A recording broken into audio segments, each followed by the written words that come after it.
Assalamualaikum warahmatullahi wabarakatuh. Selamat pagi anak-anak.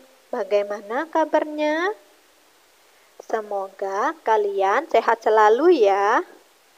Pada kesempatan kali ini kita akan membahas tentang materi pelajaran IPA di kelas 5 dengan kompetensi dasar menjelaskan organ pernafasan dan fungsinya pada hewan dan manusia, serta cara memelihara kesehatan organ pernafasan manusia dengan indikator menjelaskan pengertian organ pernafasan pada hewan, menentukan organ pernafasan pada ikan, lintah, dan burung, menentukan fungsi organ pernafasan pada ikan, lintah, dan burung, membedakan organ pernafasan pada ikan, lintah, dan burung, serta membuat gambar organ pernafasan pada ikan.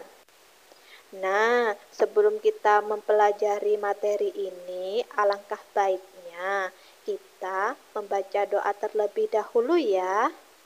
Berdoa dimulai.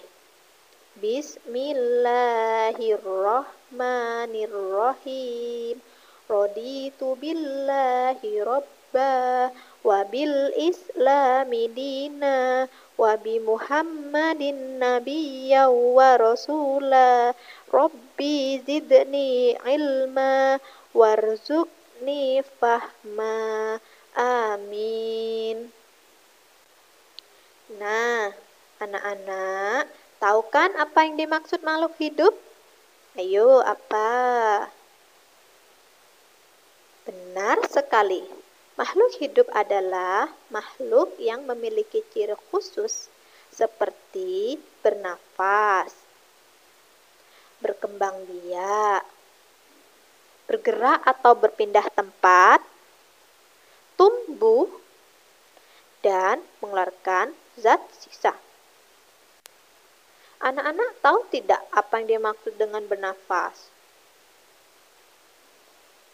Bernafas adalah proses memasukkan atau menghirup oksigen ke dalam tubuh dan mengeluarkan karbon dioksida dari dalam tubuh. Ini biasanya terjadi pada hewan dan manusia, sedangkan pada tumbuhan kebalikannya. Tumbuhan menghirup karbon dioksida atau CO2 untuk berfotosintesis, setelah itu mengeluarkan oksigen sebagai hasil dari fotosintesis. Mari kita lihat contoh hewan berikut. Kita sebutkan ya, hewan apa saja pada gambar. Yang pertama itu adalah hewan apa yo? Ayo kita tebak. Benar sekali, itu adalah ikan. Yang kedua adalah, ayo gambar apa? Betul, itu lintah. Yang ketiga adalah, benar sekali, itu adalah burung. Nah, sesuai dengan KD atau kompetensi dasar sekarang 3.2, kita akan membahas hewan yang terdiri dari ikan, lintah, dan burung beserta organ pernafasannya ya. Di sini yang pertama adalah kita bahas tentang ikan.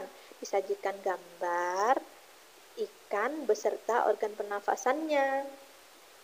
Ikan menggunakan insang untuk bernafas.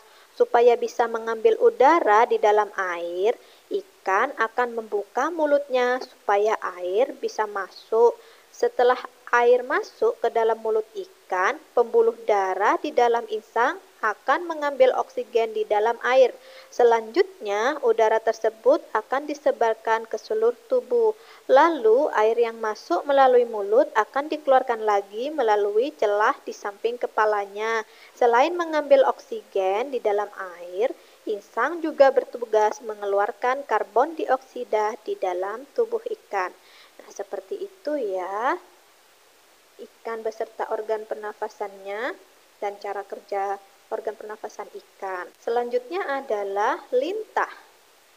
Lintah termasuk hewan yang tidak bertulang belakang atau disebut juga hewan avertebrata. Seperti cacing, lintah mempunyai tubuh yang unik. Organ pernafasan pada lintah juga unik karena terletak pada kulitnya. Nah, hal ini karena di permukaan kulit lintah terdapat lapisan tipis yang disebut kutikula. Kutikula ini selalu lembab dan basah. Oleh karena itu, kulit lintah selalu basah. Dengan kutikula, lintah mampu bernafas. Lapisan ini mampu menyerap udara oksigen di tempat lembab sehingga masuk ke pembuluh darah lintah. Setelah masuk ke pembuluh darah, oksigen diedarkan ke seluruh tubuh. Lintah pernafasannya melalui kulit adalah sebuah bentuk adaptasi atau penyesuaian lingkungan. Tempat hidup lintah adalah di daerah yang lembab.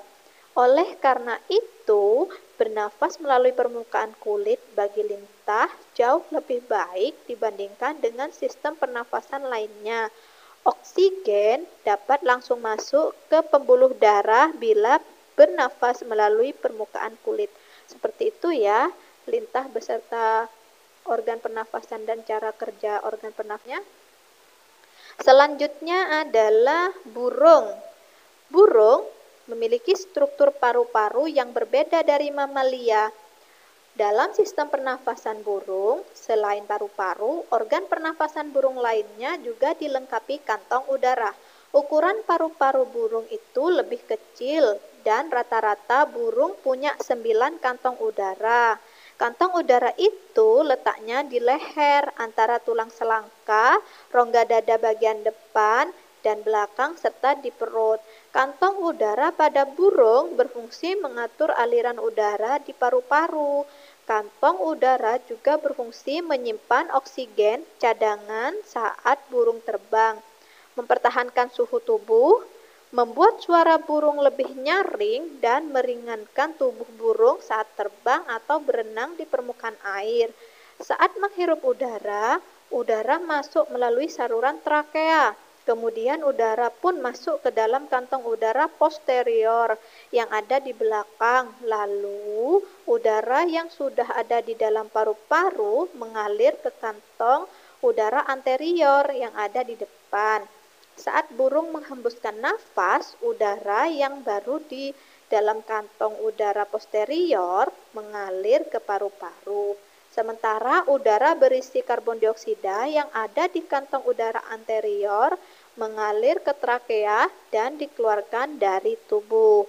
Seperti itu ya, burung beserta organ pernafasan dan cara kerja organ pernafasannya.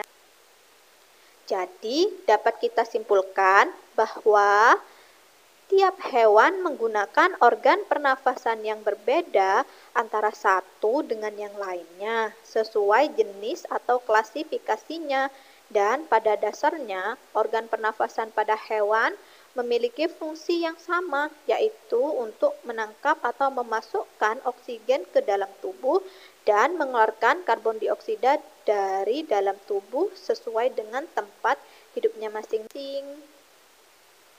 Demikian video materi pembelajaran kali ini.